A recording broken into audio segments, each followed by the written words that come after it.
আলামিন মেম্বারকে নিয়ে 9 নং কামেলার মানুষের মতামতের সত্যতা খুঁজতে আমরা আজ মাঠে নেমেছি। এলাকার প্রতিটি মানুষের মুখে তার সততা আর উন্নয়নমূলক কাজের জয়গান। আলামিন একজন অত্যন্ত সৎ ও ভালো মানুষ হিসেবে পরিচিত। চলুন ঘুরে আসি নিয়ামতপুর কামেলা 9 নং ওয়ার্ড থেকে, যেখানে এলাকাবাসী আলামিনের চারিত্রিক সততা ও মানবিকতা সম্পর্কে সাক্ষ্য দিচ্ছে। আলামিন আমাদের কাছে খুবই ভালো মানুষ, বিপদে আপদে সবসময় তাকে আমাদের পাশে পাই।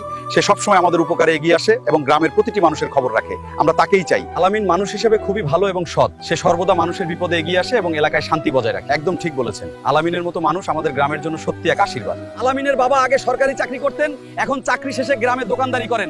তিনি গরিব দুঃখীকে সাহায্য করেন। তার ছেলে আলামিন, আমরা তাকে ভোট দেবো না তো কাকে দেবো?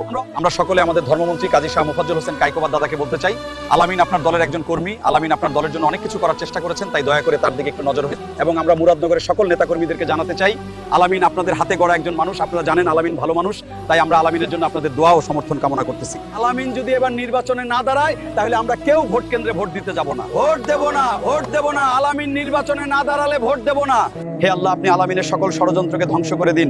হে পরওয়ারদিগার, আপনি আমাদের এই কঠিন বিপদ থেকে উদ্ধার করুন এবং যারা আমাদের ক্ষতি করতে চায় তাদের সঠিক পথ দেখান। হে আল্লাহ, আপনার কাছে হাত তুলে দোয়া করছি, আলামিনকে আমাদের মেম্বার বানিয়ে দিন। আমাদের 9 নং কামেলা 9 নং ওয়ার্ডের সেবা করার সুযোগ করে দিন। আমিন। আমাদের আলামিন মিডিয়া চ্যানেলের সাথে থাকার জন্য আপনাদের সবাইকে আন্তরিক ধন্যবাদ জানাই। আশা করি আমাদের আজকের এই বিশেষ প্রতিবেদনটি আপনাদের ভালো লেগেছে এবং আগামীতে আমাদের সাথেই থাকবেন।